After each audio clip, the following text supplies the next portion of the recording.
اعوذ باللہ من الشیطان الرجیم بسم اللہ الرحمن الرحیم يا أيها الذين آمنوا كتب عليكم الصيام كما كتب على الذين من قبلكم لعلكم تتقون أياما معدودات. إن الحمد لله نحمده ونستعينه ونستغفره ونعوذ بالله من شرور أنفسنا ومن سيئات أعمالنا. من يهده الله فلا مضل له ومن يضلل فلا هادي له. وأشهد أن لا إله إلا الله وأشهد أن محمدا عبده ورسوله. يا أيها الذين آمنوا اتقوا الله حق تقاته ولا تموتن إلا وأنتم مسلمون. يا أيها الناس اتقوا ربكم الذي خلقكم من نفس واحدة وخلق منها زوجها وبث منهما رجالا كثيرا ونساء. واتقوا الله الذي تساءلون به والأرحام إن الله كان عليكم رقيبا. يا أيها الذين آمنوا اتقوا الله وقولوا قولا سديدا يصلح لكم أعمالكم ويغفر لكم ذنوبكم ومن يطع الله ورسوله فقد فاز فوزا عظيما. أما بعد فإن خير الحديث كتاب الله وخير الهدي هدي محمد صلى الله عليه وسلم وشر الأمور محدثاتها وكل محدثة بدعة وكل بدعة ضلالة وكل ضلالة في النار. أعوذ بالله من الشيطان الرجيم. بسم الله الرحمن الرحيم. يا أيها الذين آمنوا كتب عليكم الصيام كما كتب على الذين من قبلكم لعلكم تتقون أياما معدودات. رب اشرح لي صدري ويسر لي أمري واحلل عقدة من لساني يفقه قولي. رب زدني علما. اللهم صل على محمد وعلى آل محمد كما صليت على إبراهيم وعلى آل إبراهيم إنك حميد مجيد.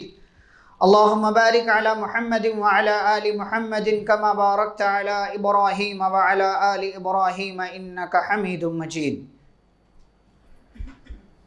اسلامی بھائیوں، بزرگوں، نوجوانوں، عزیز بچوں اور پردہ نشین خواتین اسلام، خطبہ مسنونہ کے بعد سورۃ البقرہ کی ایک آیت مکمل اور ایک آیت کا ایک چھوٹا سا ٹکڑا آپ کے سامنے پڑھا گیا ہے. اللہ نے اس آیت کے اندر ہمیں اس بات کا حکم دیا ہے کہ اے ایمان والو، کتب علیکم الصیام، تمہارے اوپر روزے فرض کیے گئے ہیں جیسے کہ تم سے پہلے کے لوگوں پر فرض کیے گئے تھے. کیوں؟ لعلکم تتقون. روزہ فرض کرنے کا مقصد یہ ہے تاکہ تم تقوی والے بن جاؤ. ایام معدودات، اور یہ روزے کتنے دن تمہیں رکھنے ہیں؟ گنتی کے چند دن. اور حدیث کے اندر پیارے رسول صلی اللہ علیہ وسلم نے اس کی تشریح کی کہ کون سے چند دنوں کے روزے مسلمانوں پر فرض ہیں. فرمایا وصوم رمضان، رمضان کے روزے رکھنا. تو یہ رمضان کا مہینہ جو 29 یا 30 دنوں کا ہوتا ہے، ان 29 یا 30 دنوں میں مسلمانوں پر اس کے روزے فرض کیے گئے ہیں. اور یہ بھی اللہ نے بتایا کہ پچھلی امتوں، پچھلی قوموں پر بھی روزے فرض تھے، اور تمام لوگوں پر روزہ فرض کرنے کا مقصد یہ ہے لعلکم تتقون، تاکہ تمہارے اندر تقوی آ جائے. رمضان کا مبارک مہینہ آنے والا ہے. سب سے پہلے تو ہم دعا کرتے ہیں اللہ سے کہ اللہ ہمیں رمضان کا مہینہ نصیب کرے تاکہ ہم زیادہ سے زیادہ نیکیاں اور خیر کے کام انجام دے سکیں. میرے بھائی اور بزرگوں، ہم جانتے ہیں کہ یہ مہینہ کتنی عظمتوں والا ہے، کتنی برکتوں والا ہے.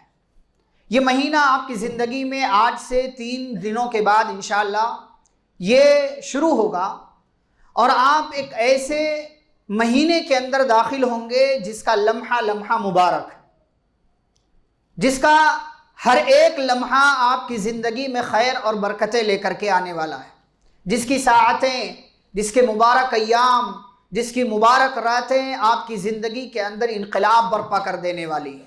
اور یہ اللہ کا اس امت پر احسان ہے کہ اللہ نے رمضان کا مہینہ دیا اور رمضان کے مہینے کی فضیلت اور اس کی عظمت کہیں زیادہ بیان کی۔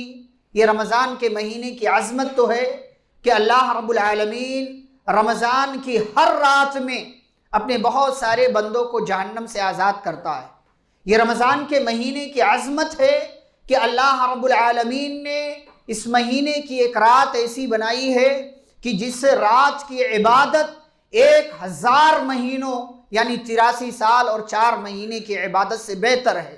آپ پوری زندگی عبادت کریں، آپ اس لیول تک نہیں پہنچ پائیں گے کہ جس لیول تک پہنچنا آپ کے لیے اتنا آسان اللہ نے بنا دیا ہے کہ ایک رات مکمل آپ اللہ کے لیے اپنے آپ کو لگا دیں، اللہ رب العالمین اس رات کی عبادت کا ثواب آپ کو 1000 مہینے کی عبادت کے ثواب کے برابر دے گا۔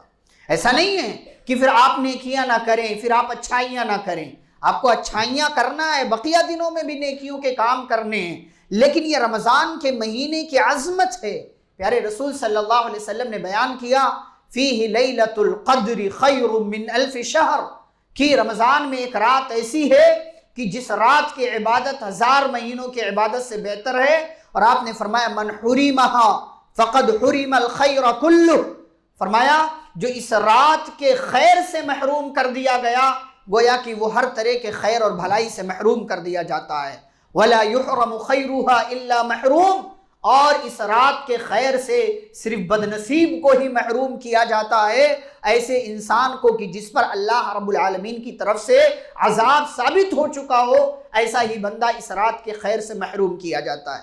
میرے بھائی اور بزرگوں، آج کے اس خطبہ جمعہ میں مجھے آپ کے سامنے رمضان کے حوالے سے کوئی فضیلت، کوئی اہمیت بیان نہیں کرنا، بس اس کے حوالے سے ایک بہت اہم چیز کا تذکرہ میں آپ کے سامنے مختلف طریقوں سے انشاءاللہ کروں گا۔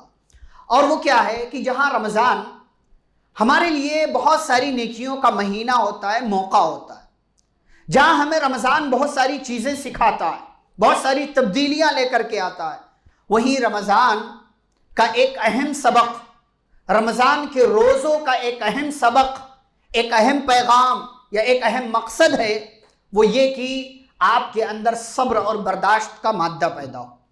آج ہم اسی حوالے سے گفتگو کریں گے کہ روزہ اور صبر کا آپس میں کتنا گہرا تعلق ہے۔ آپ جب روزے سے ہوتے ہیں، آپ جب رمضان کے دنوں اور راتوں سے گزر رہے ہوتے ہیں، تو یہ رمضان کے دن اور اس کی راتیں بطور خاص رمضان کے روزے آپ کے اندر صبر اور برداشت کا مادہ کیسے پیدا کرتے ہیں، آج کی اس مجلس میں مختلف حوالوں کے سے انشاءاللہ ہم آپ کے سامنے گفتگو کریں گے۔ لیکن اس سے پہلے آپ یہ بات یاد رکھیں، صبر کہتے ہیں اپنے آپ کو روک کر رکھنا۔ صبر کا معنی جو ہے اپنے آپ کو روک کر رکھنا۔ شریعت میں صبر 3 ٹائپ کا ہوتا ہے۔ ایک ہے اللہ کی اطاعت کے کاموں پر صبر کرنا، یعنی آپ نماز پڑھ رہے ہیں، نماز پڑھتے جائیے، اپنے آپ کو نماز پر روک کر رکھیے۔ آپ صدقہ دے رہے ہیں، صدقے پر صبر کیجئے، یعنی صدقہ کرتے رہیے، اپنے آپ کو اس نیکی پر روک کر رکھیے، یہ نیکی لگاتار کیجئے۔ یہ ہے اللہ کی اطاعت کے کاموں پر صبر کرنا۔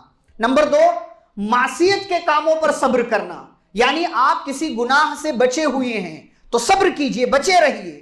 کوئی دوست آپ کو بتاتا ہے کہ ایسا کر لو، آپ مت کریں۔ آپ کے ذہن میں خیال آ رہا ہے یہ گناہ کر لو، مت کیجئے، ابھی تک بچے ہوئے تھے اب بھی بچیے۔ یہ ہے معصیت اور گناہ کے کام پر صبر۔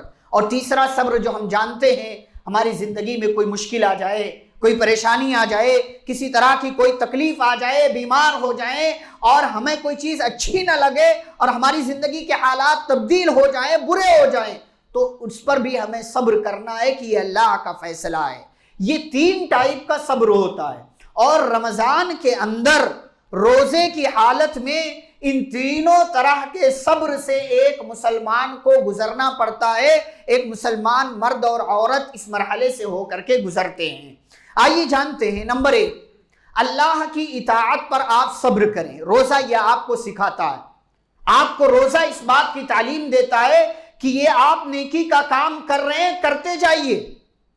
ایسا نہیں ہے کہ آپ نے صبح سے روزہ رکھنے کا اہتمام کیا، سحری کی، فجر کی نماز آپ نے پڑھا، اور اس کے بعد آپ کو بھوک لگی، آپ نے کھا لیا، آپ کو پیاس لگی، آپ نے پانی پی لیا۔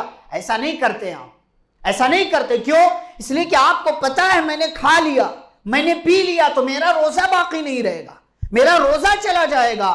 مجھے روزے کا ثواب حاصل کرنے کے لیے کیا کرنا پڑے گا کہ میں سورج ڈوبنے تک اپنی بھوک، اپنی پیاس کو میں برداشت کروں۔ یہ آپ کو روزہ صبر سکھاتا ہے کہ اللہ کی اطاعت کے کاموں پر آپ کو باقی رہنا ہے۔ بعض دفعہ کیا ہوتا ہے، بہت سے لوگ یہ شکوہ کرتے ہیں، ارے میں نماز بھی پڑھتا ہوں، روزہ بھی رکھتا ہوں، صدقہ بھی دیتا ہوں، زکوٰۃ بھی دیتا ہوں، حج اور عمرے بھی کرتا ہوں، اور نیکیوں کے کام کرتا ہوں، پھر بھی اللہ مجھے بیمار کر دیتا ہے، پھر بھی میرے گھر میں کوئی بیمار ہو جاتا ہے، پھر بھی میرا کوئی کام بنتا نظر نہیں آتا، پھر بھی میری دعائیں قبول ہوتی نظر نہیں آتی ہیں، اللہ نہ جانے مجھ سے کیا چاہتا ہے۔ اس طرح کی باتیں ہم کرتے ہیں۔ میرے بھائیوں اور بزرگوں، یہ آپ کو جملہ استعمال نہیں کرنا ہے، اس قسم کے جملے استعمال کرنے سے آپ کو بچنا ہے۔ آپ کا جو کام ہے وہ آپ کرتے جائیے، آپ کا کام نماز پڑھنا ہے پڑھتے جائیے، آپ کا کام روزے رکھنا ہے رکھتے جائیے، آپ کا کام اور نیکیاں کرنا ہے کرتے جائیے۔ اللہ کی اطاعت پر صبر، جیسے روزے کی حالت میں آپ روزہ رکھنا شروع کرتے ہیں، رکھتے چلے جاتے ہیں، کب تک؟ سورج ڈوبنے تک۔ یہ روزہ آپ کو تعلیم دیتا ہے کہ راستے میں مختلف طرح کے حالات آئیں گے، کبھی بھوک لگے گی، کبھی پیاس لگے گی، کبھی دھوپ کی شدت اور تمازت سے تمہاری حالت بگڑتی نظر آئے گی، کبھی کوئی اور مسئلہ ہوگا، لیکن اللہ کی محبت کی خاطر تمہیں یہ اطاعت کا کام کرنا ہے، رمضان کا یہ فرض روزہ تمہیں رکھنا ہے، اور سورج ڈوبنے تک تمہیں ہر طرح کی چیز کھانے اور پینے سے اپنے آپ کو بچانا ہے۔ یہ روزہ آپ کو اللہ کی اطاعت پر صبر کرنے، اپنے آپ کو اس سے باندھ کر رکھنے کی تعلیم دیتا ہے، اور ہمیں یہ چیز اپنی زندگی کے اندر نافذ کرنا چاہیے۔ ایسے ہی دوسری چیز جو روزہ ہمیں صبر کے تعلق سے سکھاتا ہے، معصیت پر صبر کرنا، نافرمانی کے کام پر صبر کرنا۔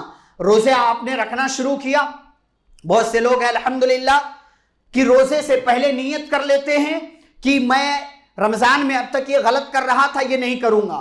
بہت سے لوگ سوشل میڈیا سے دور ہو جاتے ہیں، بہت اچھی بات ہے۔ وقت کا ضیاع، وقت کی بربادی، اگر آپ پہلے وقت برباد کر رہے تھے، اب آپ نے ارادہ کر لیا کہ رمضان میں نہیں کریں گے، بہت اچھی بات ہے۔ یہ روزہ آپ کو سکھاتا ہے، آپ کو تعلیم دیتا ہے۔ بہت سے لوگ ماشاءاللہ بیڑی سگریٹ رمضان بھر نہیں پیتے، بعد میں پینا شروع کرتے، وہ گناہ ہے، وہ غلطی کرتے ہیں، لیکن کم از کم رمضان میں وہ گناہ کے کام سے اپنے آپ کو دور کر لیتے ہیں۔ یہ کون بتاتا ہے ان کو؟ یہ کون سکھاتا ہے؟ یہ روزہ سکھاتا ہے، یہ روزہ سکھاتا ہے، یہ رمضان کا مہینہ سکھاتا ہے کہ اللہ کے بندے یہ موسم بہار ہے، یہ نیکیوں کا موسم ہے، نیکیاں سمیٹنے اور جمع کرنے کا موقع آیا ہے، اور تو ہے کہ گناہوں میں لگا ہوا ہے۔ سارے لوگ نیکیاں کر رہے ہیں، تو گناہ کر رہا ہے۔ فرشتہ پکار رہا ہے، وَيَا بَاغِيَ الشَّرِّ أَقْصِرْ، اے گناہ کرنے والے رک جا، اپنے آپ کو روک لے، صبر کر لے، گناہ کے کام سے باز آ جا۔ وہ بندہ اس فرشتے کی آواز پر لبیک کہتا ہے، کہا ہاں میں گناہ کا کام نہیں کروں گا۔ کیوں؟ اس لیے کہ روزے آ رہے ہیں، رمضان کا مہینہ آ رہا ہے۔ میرے بھائیو، روزہ آپ کو صبر سکھاتا ہے کہ گناہ کے کام سے دور رہو، معصیت کے کام سے دور رہو، اور اللہ کی ہر طرح سے کی نافرمانی کے کام سے اپنے آپ کو دور رکھو۔ ایسے ہی روزہ آپ کو خواہشات پر کنٹرول کرنے کا سبق بتاتا ہے، سکھاتا ہے، اور آپ کو اس کی تعلیم دیتا ہے۔ کیسے؟ آپ روزے کی حالت میں ہیں، صبر کا، برداشت کا مادہ روزہ آپ کے اندر پیدا کرتا ہے۔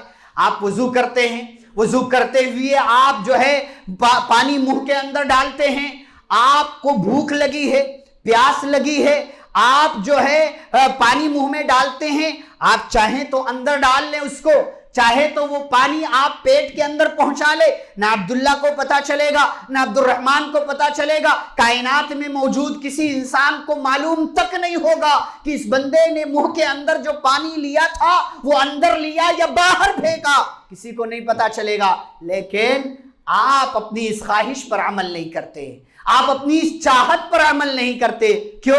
اس لیے کہ آپ کا عقیدہ ہے، آپ کا ماننا ہے انہ علیم بذات الصدور، وہ سینوں کے راز بھی جانتا ہے، اسے پتا چل جائے گا. جس کے لیے روزہ رکھا ہے، جس کے لیے عبادت کر رہا ہوں، اس ذات کو یہ بات معلوم ہو جائے گی کہ اس بندے نے پانی منہ کے اندر ڈالا تھا، اسے باہر نہیں پھینکا، اسے اپنے پیٹ تک پہنچا لیا اور اپنی پیاس کو بظاہر اس نے بجھانے کی کوشش کی ہے. اس کا روزہ آج کا نہیں مانا جائے گا. میرے بھائیو، یہ روزہ آپ کی خواہشات پر بریک لگانے کا کام کرتا ہے، نفسانی خواہشات کو کنٹرول میں کرنے کا ہنر اور سلیقہ سکھاتا ہے. یہ روزہ آپ کو خواہشات پر صبر کرنے کا طریقہ بتاتا ہے. آپ کی خواہش الگ، آپ کی مرضی الگ، آپ کی چاہت الگ، لیکن آپ اپنی چاہت کو، آپ اپنی مرضی کو، آپ اپنی خواہش کو اللہ کی خواہش پر قربان کر دیتے ہیں کہ نہیں، میرے رب کی مرضی کچھ اور ہے گرچہ میری خواہش کچھ اور ہے. یہی روزہ آپ کو سکھاتا ہے اور بتاتا ہے کہ اللہ کے بندو، سال کے 12 مہینے ہی ایسے آپ کو رہنا چاہیے کہ جیسے روزے کے معاملے میں آپ نے اپنی خواہش پر بریک لگایا ہے، ایسے ہی بقیہ زندگی میں بھی آپ کو اللہ کی مرضی کو اوپر رکھنا چاہیے اور اپنی مرضی کو اس کے بعد رکھنا چاہیے، سائیڈ لگا کر کے رکھنا چاہیے. یہ تیسری بات. چوتھی بات کہ روزہ آپ کو صبر سکھاتا ہے. کس طریقے سے؟ آپ کے اندر روزہ بھوک اور پیاس کا برداشت کرنے کا مادہ پیدا کرتا ہے. بھوک، اور زندگی میں کبھی حالات کچھ بھی ہو سکتے، کبھی کچھ بھی ہو سکتے. یہ روزہ آپ کو سکھاتا ہے کہ اگر زندگی میں کبھی بھوک برداشت کرنا پڑے کیسے کیا جاتا ہے، زندگی میں کبھی پیاس برداشت کرنا پڑے کیسے کیا جاتا ہے. اسے جو ہے روزہ یہ صبر، یہ طریقہ آپ کو بتاتا ہے. یہ طریقہ آپ کو بتاتا ہے روزہ کہ آپ کو بھوک کیسے برداشت کرنا ہے. آپ دیکھیں اللہ کی خاطر، آپ دیکھیں، آپ پوری دنیا کا سروے کر لیں، کہیں 18 گھنٹے کا روزہ، کہیں 16 گھنٹے کا روزہ، کہیں 14 گھنٹے کا روزہ، کہیں 13 گھنٹے کا روزہ. دھوپ میں انسان کام کرتا ہے. بطور خاص کسانوں کو آپ دیکھ لیں، دن بھر دھوپ میں ہیں.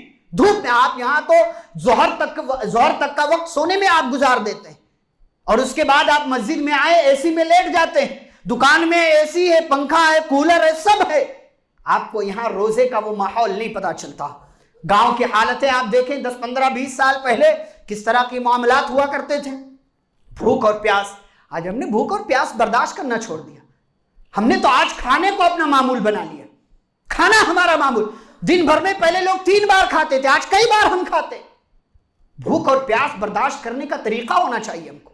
یہ روزہ ہمیں سکھاتا ہے. روزہ ہمیں بھوک اور پیاس پر صبر کرنا سکھاتا ہے کہ اللہ کے بندے جذباتی نہ ہو. ایک وقت کا کھانا نہیں ملا تو کوئی مسئلہ نہیں ہے. گھر میں ایک وقت کا کھانا نہیں بنا سکی بیوی تو چلانے کی ضرورت نہیں ہے. بھوکا رہ لو، ایک ٹائم بھوکا رہ لو. پیارے نبی صلی اللہ علیہ وسلم کے گھر میں کئی دفعہ کھانے کو کچھ نہیں ہوتا تھا. آپ پوچھتے تھے کچھ ہے؟ نہیں ہے. صائم، میں روزے سے ہوں. آج میں روزے سے ہوں. روزہ یہ آپ کو بھوک اور پیاس پر صبر کرنا سکھاتا ہے. آپ دیکھیں دوسرے دھرم کے لوگ کہتے ہیں کہ وہ بھی جو ہے روزہ رکھتے ہیں، لیکن کچھ کھانے والا آئٹم نہیں کھاتے، پینے والا آئٹم پیتے رہتے. ہمارے یہاں کیا ہے؟ ہمیں کھانا بھی نہیں ہے، ہمیں پینا بھی نہیں ہے. دونوں چیزیں ہمیں برداشت کرنا. یہ روزہ ہمیں یہ دونوں چیزیں سکھاتا ہے کہ بھوک بھی، وَكُلُوا وَاشْرَبُوا حَتَّى يَتَبَيَّنَ لَكُمُ الْخَيْطُ الْأَبْيَضُ مِنَ الْخَيْطِ الْأَسْوَدِ مِنَ الْفَجْرِ ثُمَّ أَتِمُّوا الصِّيَامَ إِلَى اللَّيْلِ ثُمَّ أَتِمُّوا الصِّيَامَ إِلَى اللَّيْلِ. پہلے کیا ہوتا تھا؟ رات کو کھا کر کے لوگ سو جاتے تھے تو روزہ شروع ہو جاتا تھا. روزہ شروع ہو جاتا تھا. صبح سحری کا معمول نہیں تھا، ان کو سورج غروب ہونے تک پھر روزہ رکھنا پڑتا تھا. اللہ نے اس امت پر احسان کیا اور سحری کا نظام دیا. پیارے نبی صلی اللہ علیہ وسلم نے تعلیم دی اور کہا یہودیوں کے اور ہمارے روزے کے درمیان فرق یہی سحری ہے، لہٰذا سحری کیا کرو. ہمارے ہاں کچھ لوگ یہودیوں والا طریقہ اختیار کرتے، رات کو ہی کھائیں گے، 1 بجے 2 بجے سو جائیں گے، پھر فجر کی نماز میں بھی نہیں اٹھتے. کہتے یہی ہماری سحری تھی. وہ سحری نہیں ہوتی. یہ اس امت پر احسان ہے. لیکن جب آپ نے ایک بار سحری کر لیا تو پھر آپ کو سورج غروب ہونے تک آپ کو بھوک بھی برداشت کرنا ہے، پیاس بھی برداشت کرنا ہے. تو روزہ آپ کو بھوک اور پیاس پر صبر کرنے کی طاقت دیتا ہے اور آپ کو یہ سبق دیتا ہے اور آپ کو تعلیم دیتا ہے. ایسے ہی نمبر 5، افطاری پر صبر. افطاری پر صبر کیسے؟ کب آپ کو افطار کرنا ہے؟ سورج غروب ہوگا تو۔ آپ 10 منٹ پہلے بیٹھ گئے، کیا پہلے ہی کھانے لگتے؟ نہیں، پہلے نہیں کھانے لگتے۔ آپ اس افطاری کے وقت بھی صبر کر رہے ہیں کہ نہیں ابھی نہیں کھائیں گے۔ پورا دن بھوکے تھے، پیاسے تھے، پورا دن کچھ نہیں کھایا، روزے سے تھے، ابھی کھا لیا تو روزہ گیا ہمارا۔ 1 منٹ پہلے بھی نہیں کھاتے، 1 منٹ پہلے بھی نہیں کھاتے۔ وقت ہو گیا، سورج غروب ہو گیا، اذان کی آواز آنے لگی، بعض لوگ تو ٹائم ہو گیا، اذان ہونے میں تھوڑی تاخیر ہو جاتی ہے، تب بھی نہیں کھاتے، تب بھی نہیں کھاتے کہ ارے ابھی اذان کی آواز نہیں آئی ہے، ابھی اذان کی آواز نہیں آئی۔ یہ کہاں سے آپ کو آ رہا ہے؟ یہ آپ کو روزہ بتا رہا ہے، یہ آپ کو روزہ سکھا رہا ہے، صبر کرنے کا طریقہ۔ آج ہماری زندگی میں صبر نہیں ہے، ہماری زندگی میں صبر اور برداشت نہیں ہے، کنٹرول کرنے کا طریقہ ہمیں نہیں آ رہا ہے۔ ہمیں سیکھنا چاہیے، روزہ آئے گا سیکھیے اس سے۔ افطاری کے وقت بھی آپ کو صبر کی تعلیم ملتی ہے کہ آپ کے پاس آپ کی زندگی میں گرچہ بہت ساری چیزیں ہوں، آپ کے پاس گرچہ برائی کے بھی مواقع ہوں، اللہ کی نافرمانی کے کام کرنے کے مواقع ہوں، لیکن اللہ کے بندو آپ کو گرچہ موقع ملے لیکن آپ کو غلط کام نہیں کرنا ہے۔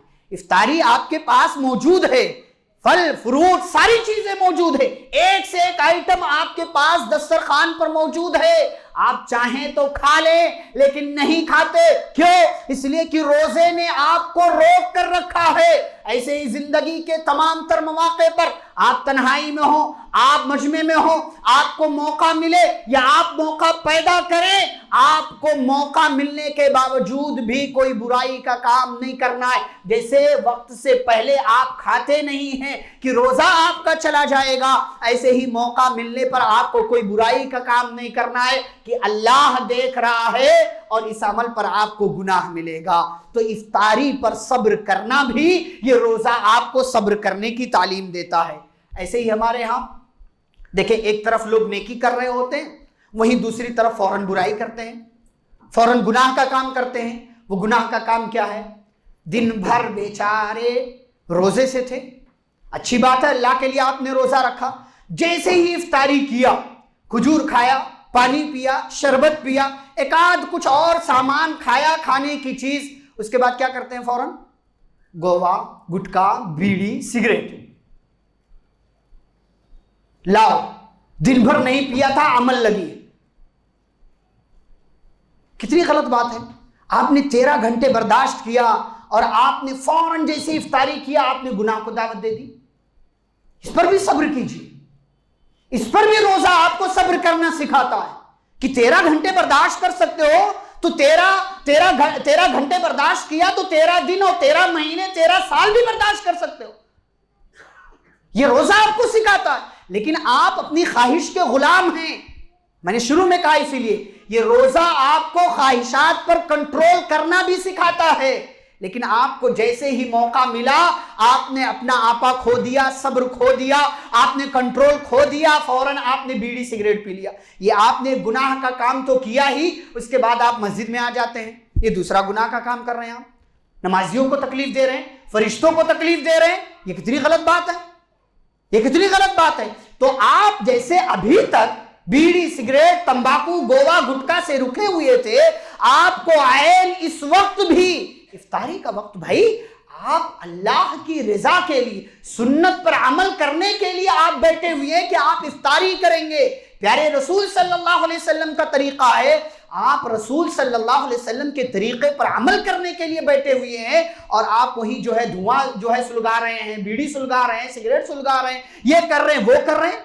کتنی غلط بات ہے یہ۔ تو روزہ آپ کو آپ کے ان جیسے ایکسٹرا جو خواہشات ہیں بیڑی سگریٹ تمباکو کی صورت میں، ان پر بھی صبر کرنے کی تعلیم دیتا ہے آپ کو۔ ایسے ہی سحری اور صبر، یہ روزہ آپ کو سکھاتا ہے کہ سحری کے وقت بھی آپ کے اندر صبر ہونا چاہیے، اور ہوتا بھی الحمدللہ۔ کیا آپ اذان کے بعد بھی کھاتے رہتے ہیں؟ نہیں کھاتے۔ کتنے لوگ ہیں دیر سے اٹھے، 1 منٹ باقی، فٹافٹ اٹھے کچھ کھا لیا، اذان ختم ہو جائے گی تو روزہ ہمارا شروع ہو جائے گا۔ یہ کہاں سے معلوم ہو رہا آپ کو؟ یہ روزہ سکھا رہا آپ کو، یہ روزہ آپ کو سکھا کہ آپ ایک لمحہ گزر گیا، اذان ختم ہوئی، چلے ٹھیک ہے آپ کے لیے رخصت. پیارے نبی صلی اللہ علیہ وسلم نے رخصت دی ہے کہ جو بندہ دیر سے اٹھے، کھانا دیر سے شروع کیا، برتن میں ابھی کھانا ہے، ہاتھ میں لقمہ ہے، کھا سکتا ہے، اذان ہو رہی ہو، اپنی خواہش کو پوری کر لے، پانی پی لے، بات ختم کرے. لیکن اذان جیسے ہی مکمل ہوتی ہے اس کے بعد آپ کے لیے گنجائش نہیں بچتی ہے. آپ بھی عمل کرتے ہیں، آپ بھی اس طریقے پر چلتے ہیں کہ سحری کا وقت یہی ہے، اس کے بعد کھایا تو چاہے 1 منٹ ہو، 2 منٹ ہو، 3 منٹ ہو، میرا روزہ اللہ کے ہاں مانا نہیں جائے گا، میں گویا کہ روزے سے ہی نہیں ہوں گا. تو یہ سحری بھی نا آپ کو صبر کرنے کی تعلیم دیتی ہے کہ ٹھیک ہے وقت گزر گیا. بہت سے لوگ ہیں دیکھیں سو جاتے ہیں، واقعی سو جاتے ہیں، وہ دیر سے اٹھتے ہیں، اذان ہو چکی ہوتی ہے، افسوس کر رہے ہوتے ہیں، لیکن نیت پہلے سے کی تھی، روزہ رکھ سکتے ہیں. اب وہ یہ نہیں کہتے ارے آج تو سحری نہیں کیا تو روزہ نہیں رہوں گا. یہ آپ کو سحری کا وقت بھی صبر کرنا سکھاتا ہے کہ اللہ کی اطاعت کے لیے آپ یہ کام کر رہے ہیں، اور اللہ نے جو ٹائم فکس کیا اس ٹائم کے بعد جا کر کے آپ نہیں کھا رہے ہیں، کیونکہ آپ کو پتا ہے کہ آپ کا روزہ پھر نہیں مانا جائے گا. ایسے ہی 2-4 اہم باتیں ہیں. ایک اہم بات اس میں یہ ہے کہ تراویح اور صبر. تراویح اور صبر ہمارے یہاں کیا ہوتا ہے، حافظ صاحب تراویح پڑھاتے ہیں تو لوگ گھڑیاں دیکھ رہے ہوتے ہیں، گھڑی دیکھ رہے ہیں، یہ پہلی 2 رکعت کتنے منٹ میں ہوئی، دوسری 2 رکعت کتنے منٹ میں ہوئی، آخری 2 رکعت کتنے منٹ میں ہوئی. حافظ صاحب یہاں تلاوت کر رہے ہیں، ہمارا مقتدی گھڑی کی طرف دیکھ رہا ہے، ہمارا مقتدی اپنے موبائل میں، اپنی واچ میں دیکھ رہا. کچھ لوگ موبائل ایسا اسکرین اوپر کر کے رکھتے ہیں، ٹائم برابر دکھنا چاہیے، فون آئے تو فون بھی برابر دکھنا چاہیے. غلط بات. آپ نماز پڑھنے آئے ہیں، وَإِذَا قُرِئَ الْقُرْآنُ فَاسْتَمِعُوا لَهُ، قرآن پڑھا جائے نا کان لگا کر سنو، کان لگا کر. سمجھ میں نہیں آ رہا ہے نا کوئی بات نہیں، لیکن حافظ صاحب پڑھ رہے ہیں، دنیا کا لفظ آ رہا ہے، آخرت کا لفظ آ رہا ہے، اللہ کا، رسول کا، جنت کا، جہنم کا، آخرت کا، قبر کا اور دیگر چیزوں کے نام آ رہے ہیں. آپ کو پتا چل رہا ہے نا کس کا تذکرہ چل رہا ہے. ٹھیک ہے آپ کو آیتوں کا مفہوم نہیں معلوم ہو رہا ہے، لیکن آپ کان لگا کر سنیے تو صحیح. اس کا 2 فائدہ ہوگا. فائدہ نمبر 1 کہ سننے کا ثواب ملے گا آپ کو، اور فائدہ نمبر 2 کہ آپ کی توجہ نماز میں رہے گی. آپ کی توجہ نماز میں رہے گی جب آپ غور سے سنیں گے. لیکن غور سے نہیں سنیں گے نا تو کبھی دکان کا حساب کریں گے، کبھی یہ سوچیں گے کہ نہیں نماز کے بعد کہاں جانا ہے، کبھی یہ سوچیں گے کہ کل کیا کرنا ہے، کبھی یہ سوچیں گے کہ حافظ صاحب کی رکعت دونوں کتنی لمبی ہو گئی، ابھی تک رکوع میں نہیں گئے، ابھی تک ایسا نہیں کیا، ابھی تک ویسا نہیں کیا. بھئی نماز میں آئے ہیں، نماز میں آئے ہیں، آپ نماز میں آئے ہیں، آپ امام کے پابند ہیں. نبی نے کیا فرمایا، اذا کبر فکبروا واذا رکع فارکعوا واذا قال سمع اللہ لمن حمد فقولوا ربنا ولک الحمد، کہ جب امام اللہ اکبر کہے تب اللہ اکبر کہو، امام رکوع کرے تب رکوع کرو، امام سجدہ کرے تب کرو، امام دوسری رکعت کے لیے اٹھے تب اٹھو. آپ پابند ہیں، آپ کو اسی پر صبر کرنا ہے، یہی مان کر چلنا ہے، یہی طریقہ اختیار کرنا ہے. اگر آپ نے امام سے پہلے کرنے کی کوشش کی یا کیا تو آپ کی نماز نہیں مانی گئی، آپ امام کے پابند نہیں. ایسے ہی اگر آپ نے تراویح کی نماز پڑھیں، الحمدللہ بہت اچھی بات ہے، بہت اچھی بات ہے کہ ایک نفلی عبادت آپ انجام دے رہے ہیں رمضان کے مہینے میں، لیکن یہاں بھی آپ صبر کے پابند ہیں. یہاں بھی تراویح کی نماز آپ کو صبر کرنا سکھاتی ہے کہ اللہ کے بندو جس محبت سے تراویح کی نماز ادا کرنے کے لیے آئے ہو، بہت اچھی بات ہے، آئے ہو اللہ کی خاطر قیام میں صبر کرو، اللہ کی خاطر کھڑے رہو. 5 منٹ کی رکعت آپ سے برداشت نہیں ہوتی ہے، 6 منٹ کی رکعت آپ سے برداشت نہیں ہوتی، کسی کا انتظار کرنا ہو گھنٹوں کھڑے رہو گے، باہر مسجد کے جا کر کے گھنٹوں کھڑے رہو گے، یہاں سے نماز ختم ہوگی باہر کھڑے ہو کر کے چیخ پکار کرو گے، دنیا جہاں کا حساب کرو گے، بسوں کا انتظار کرنا ہو، ٹرینوں کا انتظار کرنا ہو، 10-20 منٹ کھڑے رہو گے. لیکن نماز میں اللہ کے لیے حاضر ہو، قیام اللہ کے لیے، رکوع اللہ کے لیے، سجدے اللہ کے لیے، تلاوت اللہ کے لیے. کیا اللہ کی محبت کی خاطر یہ 5 منٹ برداشت نہیں ہوتا؟ اس محبت کے ساتھ آئے ہو، اسی محبت کے ساتھ صبر کرنے کا طریقہ بھی زندگی میں ہونا چاہیے. مسئلہ یہ ہے کہ ہمارے یہاں سب کچھ برداشت ہے، امام کی زیادتی ہم سے برداشت نہیں ہے، امام کا رویہ ہم سے برداشت نہیں ہے، امام کی لمبی قرت ہم سے برداشت نہیں ہے، ہمارا اپنا حلال حرام برداشت، ہمارا اپنا سود لینا برداشت، ہماری اپنی ساری چیزیں برداشت ہے، امام کی 2 رکعت لمبی ہم سے برداشت نہیں ہوتی۔ یہ بڑے افسوس کی بات ہے، یہ بڑے افسوس کی بات ہے۔ آپ جس محبت کے ساتھ آئے ہیں اس محبت کے ساتھ نماز میں آپ حساب لگائیں، وہ فلاں جگہ جلدی ختم ہو رہی ہے، فلاں حافظ جی جلدی پڑھ رہے ہیں، فلاں صاحب جلدی پڑھ رہے ہیں، وہ بھائی دنیا کا حساب کتاب کرنے کے لیے آئے ہو تو بڑی معذرت کے ساتھ وہیں چلے جاؤ نماز پڑھنے کے۔ یہ کیا، یہ کتنے آپ ہمارے یہاں کتنے لوگ حساب کر رہے ہوتے ہیں، کل 51 پہ ختم ہوئی تھی آج 52 پہ، آپ 2 منٹ لیٹ کیسے ہو گیا؟ امام بن جاؤ نا، امام بن جاؤ، امام بن جاؤ، پتا چلے گا حیثیت کیا ہے، پتا چلے گا کتنے پانی میں ہو۔ بڑے افسوس کی بات، یہ دل کا درد ہے، اور یہ مسجد کی حالت ہے، کہ یہ آپ کی مسجد کی حالت نہیں ہے صرف، یہ سارے لوگ اسی حمام میں ہیں، سارے لوگ اسی رویے میں ڈوبے ہوئے ہیں۔ بہت افسوس کی بات ہے۔ تراویح پڑھیے الحمدللہ، اللہ کے لیے پڑھیے، نیکی حاصل کرنے کے لیے پڑھیے، عبادت کا کام ہے، لیکن تراویح یہ آپ کو صبر کرنا سکھاتی ہے، آپ صبر کیجئے، بھئی قرآن غور سے سنیے، تلاوت کی جا رہی ہے اللہ کا کلام پر۔ مسئلہ یہ ہے نا، ہمیں یہ لگتا ہے کہ امام صاحب نہیں، اللہ کا کلام ہے۔ کبھی اس حیثیت سے ہم نے سننے کی کوشش نہیں کی کہ بھئی قرآن پڑھا جا رہا، قرآن اللہ کا کلام، اللہ کی کتاب، قرآن کی آیتیں یہ پڑھی جا رہی ہے، غور سے سننا چاہیے۔ بھائی ٹھیک ہے، کبھی کسی کی آواز کا کچھ مسئلہ، کبھی مائک کا کچھ مسئلہ، لیکن ہر چیز برداشت کرنے کا سلیقہ اور طریقہ ہمارے یہاں ہونا چاہیے، اور وہی رویہ ہمیں اختیار کرنا چاہیے۔ اچھا، اسی میں ایک اور چیز ہے کہ رمضان جہاں بہت سارے طریقوں سے رمضان کے روزے ہمیں صبر کرنا سکھاتے ہیں، وہیں رمضان کے روزے ہمیں اس بات پر بھی صبر کرنا سکھاتے کہ منہ سے گندی بات نہیں نکلنی چاہیے۔ روزے کو پیارے نبی صلی اللہ علیہ وسلم نے ڈھال کہا، الصوم جنہ، روزہ ڈھال ہے، روزہ آپ کی حفاظت کرتا ہے۔ نبی صلی اللہ علیہ وسلم نے یہاں تک فرمایا کہ کوئی اگر آپ سے سب و شتم کرتا ہے، لڑائی کرنے کی کوشش کرتا ہے، جھگڑا کرنے کی کوشش کرتا ہے، آپ کہہ دو انی امرؤ صائم، دیکھو بھائی میں روزے سے ہوں، میں لڑنا نہیں چاہتا، میں لڑنا نہیں چاہتا۔ یہ روزہ صبر کرنا آپ کو سکھاتا ہے کہ بھئی برداشت، آپ سامنے والا بول رہا ہے، گالیاں دے رہا ہے، برا بھلا کہہ رہا ہے، لیکن آپ روزے سے نہیں، میں نہیں بولوں گا۔ پہلے تو آپ اپنے اندر صبر پیدا کرنے کی تعلیم کیجیے، صبر پیدا کیجیے، اور دوسری بات یہ کہ سامنے والے کو صرف آپ کو یہ جواب دینا ہے کہ بھائی میں روزے سے ہوں، میں روزے سے۔ تیسری بات اس میں یہ کہ اگر آپ نے اپنے منہ سے گندی بات، گالی، برا بھلا یہ کہنا شروع کیا، پیارے رسول صلی اللہ علیہ وسلم فرماتے ہیں من لم يدع قول الزور والعمل به فليس لله حاجة في ان يدع طعامه وشرابه، جو بندہ روزہ رکھ کر بھی جھوٹ بولنا، جھوٹ پر عمل کرنا، غلط بات بولنا، غلط بات پر عمل کرنا نہ چھوڑے، اللہ کو کوئی ضرورت نہیں ہے کہ وہ اپنی بھوک اور پیاس چھوڑ کر کے بیٹھا رہے۔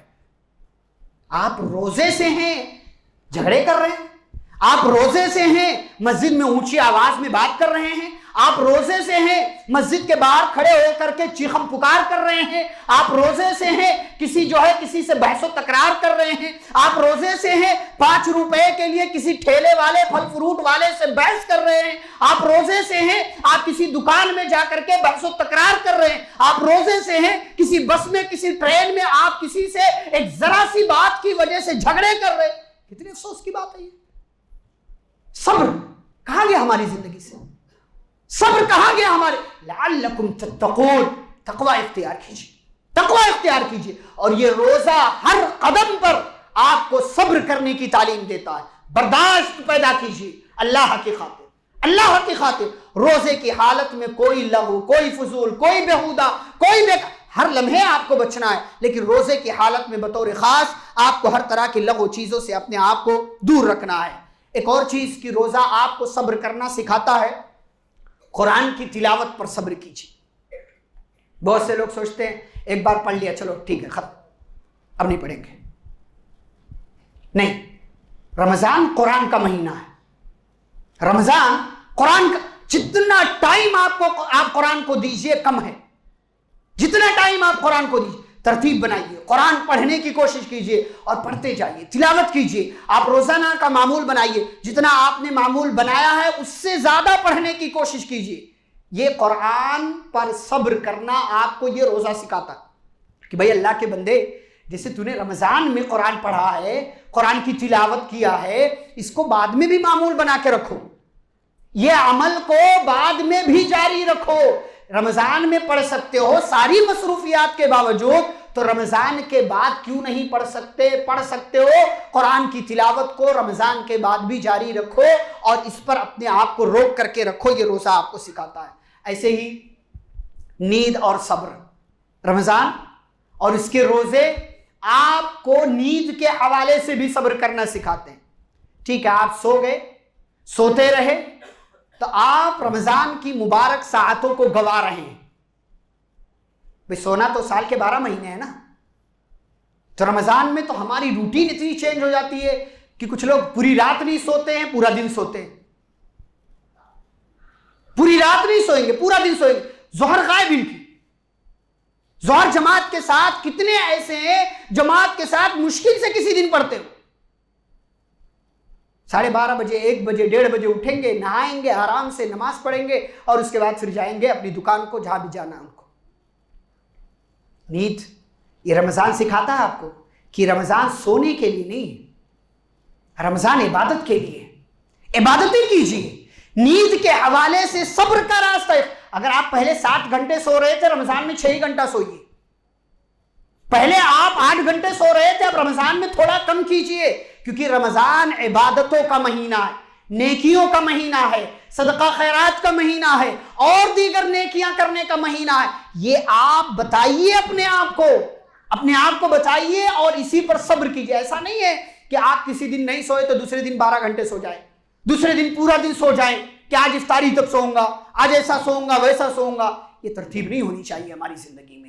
آپ نیند کے حوالے سے بھی یہ روزہ آپ کو صبر کرنا سکھاتا ہے. رات کو آپ اٹھیے، جلدی اٹھیے، سحری کیجئے، نماز پڑھیے، نماز کے بعد قرآن کی تلاوت کیجئے. پھر آپ فجر کے بعد سو رہے ہیں تو سوئیے، لیکن جلدی اٹھنے کی کوشش کیجئے. یہ نہیں کہ آپ ظہر تک سوتے رہیے، غلط بات ہے. آپ قسطوں میں سوئیے، ایک ساتھ سوئیے، لیکن ایک لمٹ میں سوئیے. انلیمیٹڈ مت ہو جائیے کہ آپ کی عبادتوں پر اور آپ کے رمضان کی ساعتوں اور رمضان کے لمحات پر اس کا اثر پڑے. اور ایک آخری بات اس حوالے سے، وہ بات یہ ہے کہ وقت اور صبر. وقت اور صبر.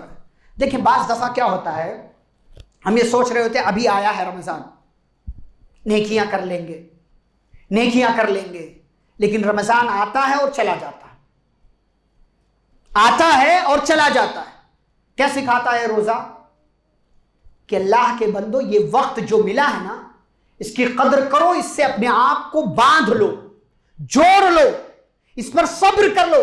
ایام معدودات، یہ گنتی کے چند دن ہیں، یہ گنتی کے چند دن ہیں کہ افطاری کے لیے جانا پڑ رہا ہے مارکیٹ، سحری کے لیے پہلے اٹھنا پڑ رہا ہے، اور آپ کو جو ہے قرآن کی تلاوت کرنا پڑ رہا ہے، تراویح کی نماز پڑھنا پڑ رہا ہے، اور فلاں فلاں فلاں نیکیاں کر. ایام معدودات، گنتی کے چند دن. صبر کرو. نتیجہ کتنا بہترین آئے گا کہ آپ اندازہ بھی نہیں کر سکتے. اللہ کہتا الصوم لی وانا اجزی بہ، روزہ بندہ میرے لیے رکھتا ہے، میں اس کا ثواب دوں گا. اچھا، روزہ اور صبر، یہ دونوں تعلق جو میں نے بتایا نا، یہ دونوں چیزیں ایسی ہیں جن کا ثواب اللہ نے فکس نہیں کیا کہ اتنا ہی ملے گا. دونوں کا ثواب انلیمیٹڈ. ایک تو یہاں حدیث قدسی، روزہ بندہ میرے لیے رکھتا، میں ہی اس کا بدلہ دوں گا. کوئی فکس نہیں، اللہ جب دے گا کتنا دے گا آپ سوچ بھی نہیں سکتے. اور نمبر 2 صبر، انما یوفی الصابرون اجرہم بغیر حساب. اللہ صبر کرنے والوں کو ان کا بدلہ بغیر گنتی کے، انکاؤنٹیبل دیتا ہے، اتنا دیتا ہے کہ گنا بھی نہیں جا سکتا اس کو. یہ دونوں چیزیں، یہ روزہ اور یہ صبر، یہ دونوں آپس میں بڑا گہرا تعلق ہے.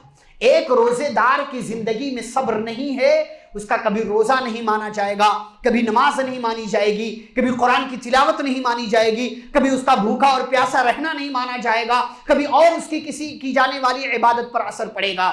آپ روزے دار ہیں، اپنے اندر صبر پیدا کیجئے، اپنے اندر تقوی پیدا کیجئے، اپنے اندر نیکیوں پر باندھ کر روک کر اپنے آپ کو رکھنے کا جو ہے طریقہ اور ہنر اور سلیقہ پیدا کیجئے، گناہوں سے جیسے بچتے ہیں ویسے بچنے کا سلیقہ پیدا کیجئے، اللہ کی اطاعت کے کام کرتے جائیے، نہ بندوں کو تکلیف دیجئے، نہ مقتدیوں کو تکلیف دیجئے، نہ اماموں کو، حفاظ حضرات کو تکلیف دیجئے، اور نہ ہی کسی اور کی تکلیف کا ذریعہ اور سبب بنیے، اس لیے کہ مخلوق کو تکلیف دینا، بندوں کو تکلیف دینا، یہ اللہ کی نظر میں بہت بھاری چیز ہے۔ والذین یؤذون المؤمنین والمؤمنات بغیر ما اکتسبوا، جو لوگ بغیر کسی غلطی کے کسی مومن مرد کو، کسی مومن عورت کو تکلیف دیتے ہیں، وہ بہت بڑے گناہ کا کام کر رہے ہیں، اور اللہ ایسے بندوں سے حساب اور کتاب کرنے والا ہے۔